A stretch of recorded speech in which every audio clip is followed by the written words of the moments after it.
everybody. Welcome back to the Golf News Podcast. Joe Calabro here, and I'm delighted to be joined by Assistant Club Pro at Warwick Country Club, Samantha Morrell. Sam, thanks for coming on. Thanks for taking a few minutes out of your busy schedule. How are you doing? Great to talk to you. Thanks for coming on. Oh, no, Joe, thank you. Thanks for having me. I'm very excited to be back home in Rhode Island, be at Warwick Country Club, and talk to you about Rhode Island sports. Yeah, it's great. We'll get into it, but you've kind of been all over the country in a lot of ways over the last few years. You started here, then you went to Old Dominion, now you're back. We'll get into all that, the whole journey and everything, but just what has it been like to be back in Rhode Island, be back at Warwick Country Club and helping out there? And obviously, I know you're putting in a lot of hours, which is kind of how it goes, but what has it been like to be back at Warwick? Oh, it's been fantastic. Every time I leave Rhode Island, I feel somehow all roads do lead to Rhode Island. Somehow, there's everywhere I go, there's always a Rhode Island connection. Everywhere, everyone says, "Oh, I love Newport. Oh, I love Rhode Island." We all love Rhode Island, and but to be back is truly special and very exciting for me this year to be back with who I call my people, of people of Rhode Island. So it has been very special because I have been away for some time. So it is really nice kind of having this homecoming type year. Yeah, absolutely. One thing I like about the coolest thing about Warwick Country Club, obviously it's on the water, but I love the ninth hole. I think the ninth hole Yeah. is going to be might be the coolest par three. Now, not that I'm very good, but it's going to be the coolest par three in the state. How many birdies do you have on that hole so far? Ooh. I think either one or I could be birdie free on that hole. That's not an easy Wow. one to just be able to say that you've made par. I think that's a pretty big accomplishment. As you know, with there's not only do you have the beautiful background of the water on the left side, but there's at least three ponds that you have to cover as well. So to get over that ninth hole, for those who may not have played Warwick Country Club, that's what's in store on the ninth hole. You'll love it for the view, but it could be pretty tough and challenging. And there's never not wind. Almost never not wind. Wind is always a factor. Usually it's coming off the water though, so that is helping kind of push things away from the water, so maybe more towards the green if you find yourself going a little left. Yeah, well, when I go up there and hit a dead shank to the left, we'll see how much the wind helps it. As soon as we bring it back. You talked about it briefly. You've been kind of all over. You went to high school. You won 3 straight high school state championships. High school golf state championships. Then you go to Old Dominion and play golf there. You just recently were inducted into the Hall of Fame at Old Dominion this past weekend, I believe. So just back at that time, that was 2007, 2009. Winning 3 straight high school girls championships.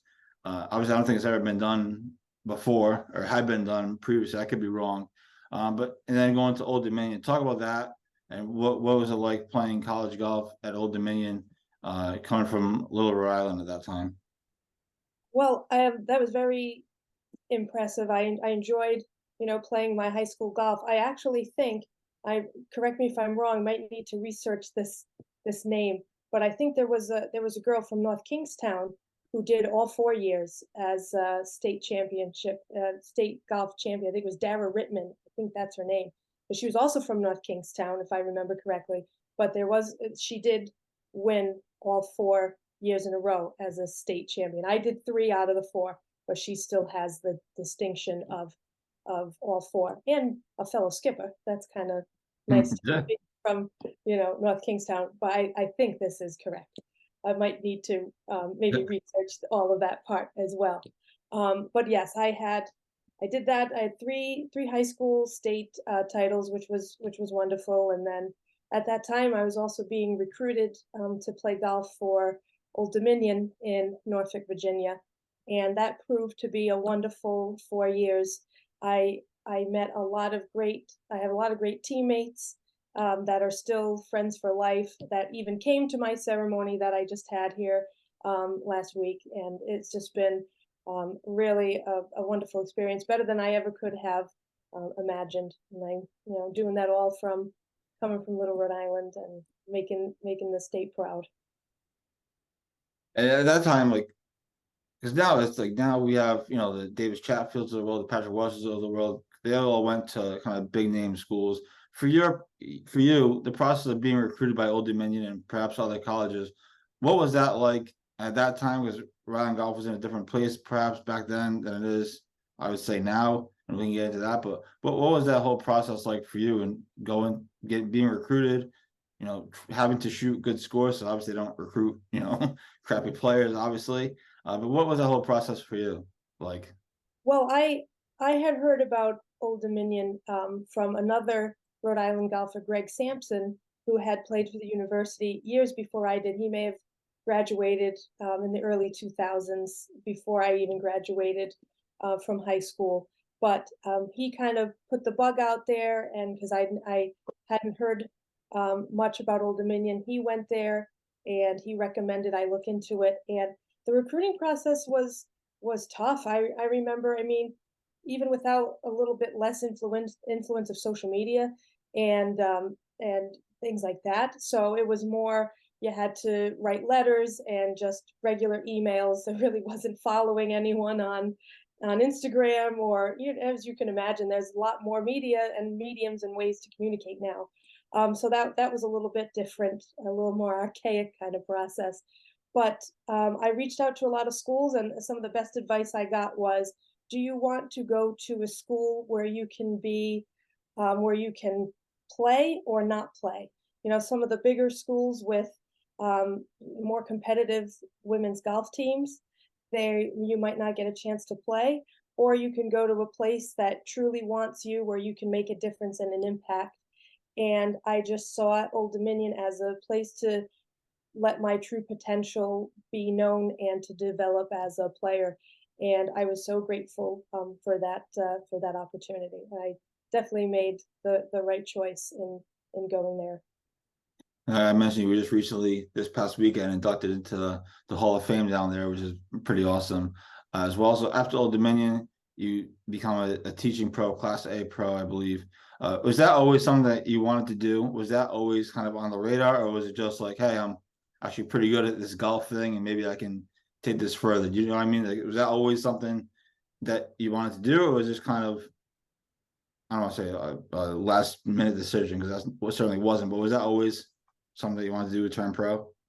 Well, I just knew that golf was going to be in my life for a very long time.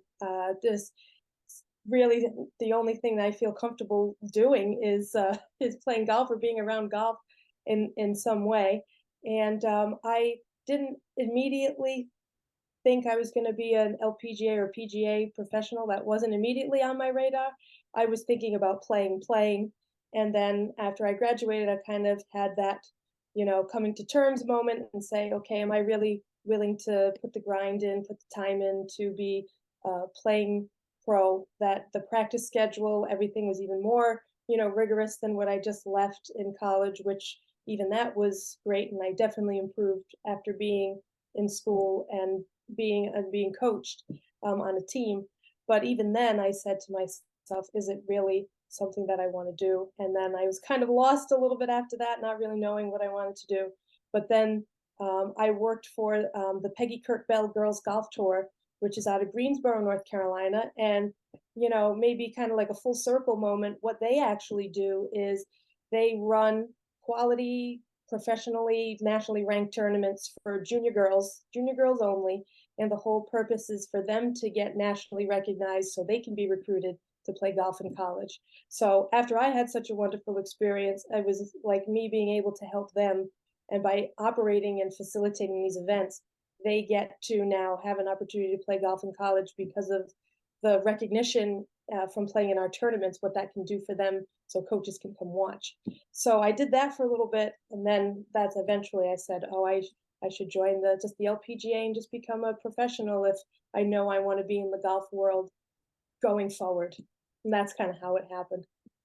So what's a typical day for you, like whether it's at Warwick or anywhere, just in general? What's a typical day for you? Like, are you teaching? Are you practicing yourself? Are you in the pro shop? What is a day in the life of Samantha Morrell like? So when I'm here in Rhode Island, I definitely more have more of an assistance role. which can be anywhere from, being in the shop, running the ladies' days. The ladies have their Thursday tournaments that I set up, and I make all their tea times and just kind of be with them and organize their tournaments. A couple lessons, in between there, and maybe some practice, a little bit at the end of the day, or I come in a little bit early, maybe chip and putt for an hour or so, and then start my day. So here I really am strictly like an assistant. I work for the club, and I help with their men's events as well too, their round robin, their member guests. But when I go down to Florida, I also work in Naples over the wintertime in true Rhode Island fashion. We go to Florida too, because I really think Naples in particular is becoming Rhode Island South. There's a lot of members too, even from Warwick, that do go down to the Naples area as well. So there, my day is a little bit different. Whereas I'm strictly just teaching, I am giving clinics, golf schools, lessons. So there's a little bit more time to play, practice, work on the game. A little less demanding than a busy summer schedule would be. Now you do travel. You played in numerous tournaments that we've written about. You won the Connecticut Women's Open back in June. You played in the LPGA Championship, Epson Tour, LPGA Professionals Championship. So you're getting your golf in. Right. How much did it mean to win the Connecticut Women's Open? And then I want to get into the LPGA Championship, or I guess it's called the Women's PGA Championship now. But either way, what did it mean to win the Connecticut Women's Open? And then, to get that invite to the Women's PGA Championship must have been incredible. Yes. So the Connecticut Open, I played a lot of years playing in that, and I had always, been close to winning, but never the top. And I was very, very pleased this year. That kind of really got the momentum going, and started a really good year. Something else I think that helped was me joining on Titleist staff this year as a professional. That's another opportunity I got through coming back and working at Warwick Country Club, was being put on Titleist staff. That was my first round with my new clubs in a tournament setting. So they're doing pretty good right now. Keep those clubs a little bit longer, I guess. Yes, and fit by a former Rhode Island standout, Tom Spargo. I know we all know that Rhode Island golf team. He's down in Florida now. He's still working on a little smaller basis, but the combination of Tommy and Titleist, I think, was a contributing factor. I mean, how do you say that it wasn't? But no, that was very a fairly special tournament. I played very well, and held down on there and made a lot of good putts at that event. And what that also did was it opened the door for me for another opportunity, because the LPGA Epson Tour, their kind of stepping stone mini tour to the LPGA, was having an inaugural event. It was their first event, the Connecticut, the Greater Hartford Classic. I'm gonna have to look that name up and get it fully correct. But there's a Hartford Healthcare Women's Championship, and it was the first time having a new event in Connecticut. So the tour gave the Connecticut Women's Open a sponsors exemption into that tournament, which I made the cut. My first time playing in an Epson Tour event, I made the cut with even par, 72-72 for both days. So that was, I think, even personally for an accomplishment of playing, that was equally as special. And then in June, I went to the KPMG Women's PGA Championship at Baltusrol. It was held at Baltusrol this year, and that was my third time playing in the KPMG. I qualified by playing in the LPGA Teachers, their national championship that they held every year, and they take the top 8 qualifiers, top 8 club pros from finishing in that event, who earn an exemption into the KPMG. And I'll also do that again next year for another time when it's at Sahali in Washington State. When you go to these professional tournaments, whether it's the LPGA Championship, obviously is on a different level, but just when you watch these other players play or you play with them, what things do you notice? Like, what jumps out to you when you went to the LPGA? What jumps out to you with seeing some of these professionals that are trying to do this for a living? What jumps out to you? Like, what sticks out? My gosh, it is just really another level when you are playing to eat. It really becomes a lot different. And when this is your livelihood and these girls are on tour to really just be the best, and it's really dog eat dog and very competitive, and every little thing can give you an edge. They're out there with their track men. They take all of those to the driving range, Hmm. and they're really working on numbers to a level that is even beyond the level of precision that I would even look at for my own game. But when you're at that level, everyone is so close to being the best. It's what little edge that they can have by looking at those TrackMan numbers, making little adjustments, tinkering with clubs, pulling clubs in and out. It's just the next level of professionalism and playing that we would have never even imagined. And I've even at the driving range, you can choose which ball that you want. They had Callaways, they had all the Titleist Pro Vs or X's, they had TaylorMades. You can choose which golf ball you wanted because so golf balls do affect some of the numbers you want to play. And so if you're out there judging, your spin rate, you want to use the golf ball that you're going to use in the tournament. It's next level planning and preparation. That's the problem with my golf game. See, I'm using the wrong golf ball. The wrong golf Really, ball, yes. really, that's gotta be the issue. That has to be the issue. How was Baltusrol? Was it? Did the course play hard? Was it? I think I watched a little bit of it on TV. I can't really remember. I watched so much golf. It's like all one big Sure, thing. no, I understand. But how was Baltusrol? What was that whole experience like, just in general? It was wonderful. They were so good to us, hosting us, the staff, everyone was so great. There was not a blade of grass out of place. It was just so well done. Hard and fast fairways, hard and fast greens, just another level, thick rough, everything that could be difficult. It really was punishing mistakes and wary shots. You could not, take a snooze for a second and um, be off your game because that course would just chew you up if you ever missed a beat. So very difficult, but also rewarding. Not an impossible golf course, but just you had to be paying attention and on guard the entire time. When you go to those events, whether it's any of the events that you played in or going to play in, and then you come back, what do you take? Do you take anything from those events? Like, hey, we should, maybe do this differently, or not that you're telling the club what to do necessarily, but just from your experiences, do you take anything from events like that to build off of for maybe your own game or your own career? Well, mostly even on, I would say where I am at as a club professional, I'm actually mostly looking at the clubs themselves, less kind of I like see. from a playing perspective, but I'm always looking at, what do they offer for practice facilities? How's the pitching area? Is there a green? Is it grass? Is it off the mats? What's in the pro shop? What kind of merchandise do they have? Getting ideas that way. Um, that's where I'm kind of at right now is I'm looking at it from a club perspective.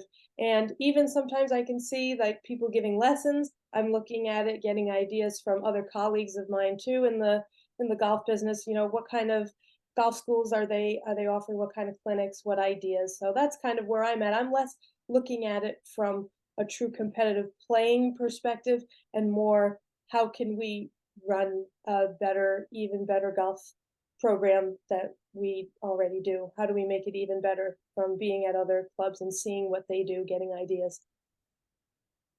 Interesting. Yeah, fascinating stuff. A couple more and then I will let you go. I'm sure you have better things to do. Oh, that is all good. It's Um, great. you started here in Rhode Island, you went away, you came back. I've been saying, I've told everybody this. I talked to Ed Kirby about this a couple weeks ago at the NEPGA thing at Kirkbury. Golf, I feel like, is in a unique time in Rhode Island. We have 4 kids in the pros at various tours. Welch and Chatfield on the Corn Ferry Tour, Will Dixon grinding on the mini tours, Christopher and Cora from URI playing on PGA Tour Canada, or at least he played on PGA Tour Canada. this past season. We have other kids trying to make it. Andrew O'Leary is going through Q school right now. He just started, as you've been reporting. And then high school golf is at an all-time high. The tournaments have never been more competitive. It feels like obviously Max Jackson is a great storyline. Hendricken is always obviously they play at Warwick, the Warwick Invitational, the Hendrick Invitational at Warwick, excuse me. And it's just the amateur level obviously is in a great spot. But what do you think about where Rhode Island is with golf? What's the state of golf in Rhode Island right now? I think it's just an amazing time. COVID probably helped out a little bit. I think the clubs, it feels like, are all doing great. But what's your sense of, where golf is right now in Rhode Island? Well, I can speak from, what my experience has been. And like you said, with the pandemic, I think that introduced a lot of new people to golf. I've heard from a lot of places that members that they never even saw, they never even knew they were members, all came out and started playing golf and using those golf memberships that they have.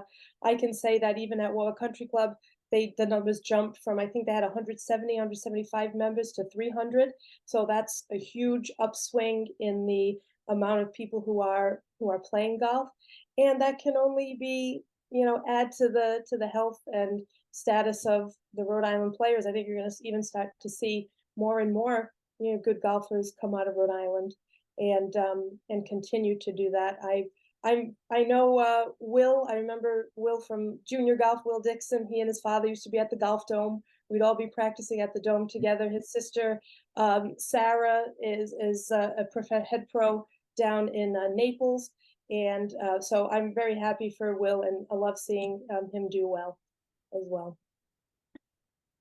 Women's golf, you were at the start of women's golf where you won the 3 straight championships. You went to play big time college golf. When you see the girls playing, whether it's in Rhode Island or elsewhere, what is your sense of where women's golf is and how much it's grown, not just in Rhode Island, but just in general? Well, I think it's always fantastic to see growth. I think one of the biggest things that we can see on a national level too is how they have that Augusta women's tournament now for amateurs. They have an Augusta women's amateur, and now these junior girls that were once my age, I was one of these junior girls too. Now they have the opportunity to play at Augusta the week before the Masters when it's Masters ready. I just remember saying we never had chances to play in tournaments like that. So, but I think it's the people in my age group, my generation, that it was because of them playing golf that it just keeps growing from there, that the numbers continue to grow, and you have strength in numbers. The more people there are, the more junior girls there are, the more opportunities are going to be. And it started for me in Rhode Island with US Challenge Cup. That was the main junior golf tour in this area, and if it wasn't for them, that's how I started playing golf. I never had a membership anywhere. None of my family really played. I had junior memberships after, but I didn't grow up at a club. And really, the only time I got to play on the golf course was when I was playing in Challenge Cup tournaments. So I was always just started, and it was from a competitive standpoint. Was always my rounds on a golf course were Challenge Cup tournaments. So thankful for Dave Adamonis there and all that he does for junior golf.